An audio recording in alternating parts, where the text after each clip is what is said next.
السلام علیکم، وخت مو پخیر. د کندوز رادیو د دې ساعت خبرون ته مو زه صدیق الله لیوال هرکلی وایم. نن سه شنبه د سرطان 23مه چې د 2016 کال د جولای د 14 نیټې سره سمون خوري.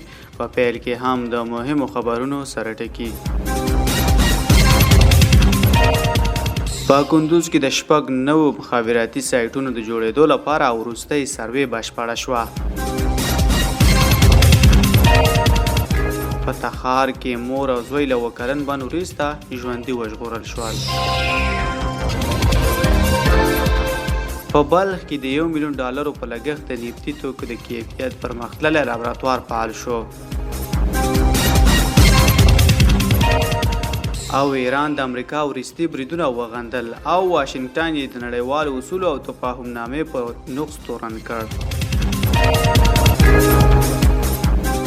اوس هم بشپړ خبرونه.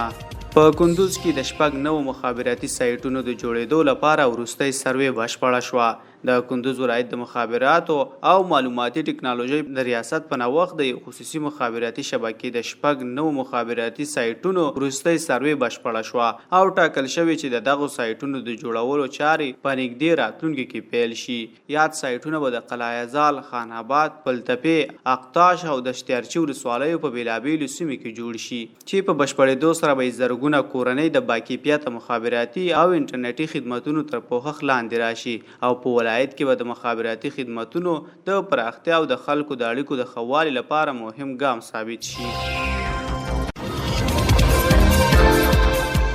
په تخار کې مور او زوی له وکلن بند وروسته ژوندي وژغورل شول. د تخار ولایت د رستاق ولسوالۍ په بشکن کلي کې پولیسو یو مور او د هغه زوی له وکلن بند ژوندي ژغورلي او د درملنې لپاره یې روغتون ته لیږدولي دي. د راپورونو له مخې دغه دوه کسان د خپلې بنې لخوا له کلونو راهیسې بند ساتل شوي وو چې پولیسو د پیښې له خبرتیا وروسته اقدام کړی او هغوی یې ژغورلي دي. چارواکو ویلي چې د پیښې په اړه پلټنې روانې دي او د قانون له مخې به له عالمانو سره چلند وشي.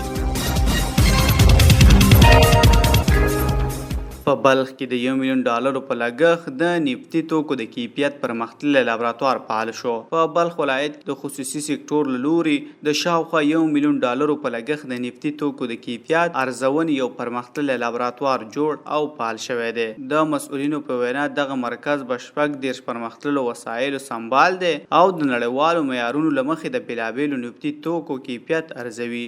چارواکي وایي د دې لابراتوار په فعالېدو سره به د ټیټ کیفیت لرونکي نفتي توکي د وارداتو مخه ونیول شي او د بهرنیو لابراتوارونو اړتیا به کمه شي. په دغه مرکز کې د پټرولو، ډیزلو، موبلینو او د الوتکو د سون توکي ازموینې هم ترسره کیږي. د نفتي توکو سوداګر وایي اوس د تیلو د کیفیت ازموینې پایلې د 100 ورځو پر ځای په 2 تر 3 ساعتونو ترلاسه کولی شي.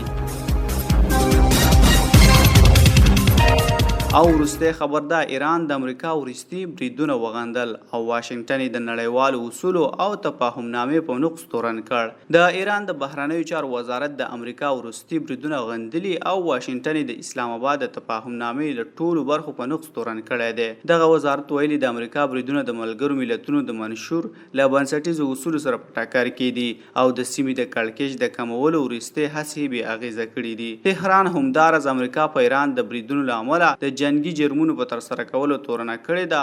دا په داسې حال کې ده چې د ایران او امریکا ترمنځ وروستي نښتو په هرمز تنګي کې سمندري سوداګري هم اغېزمنه کړې ده. دا و د دې ساعت خبرونه. تر بیا مو الله مل.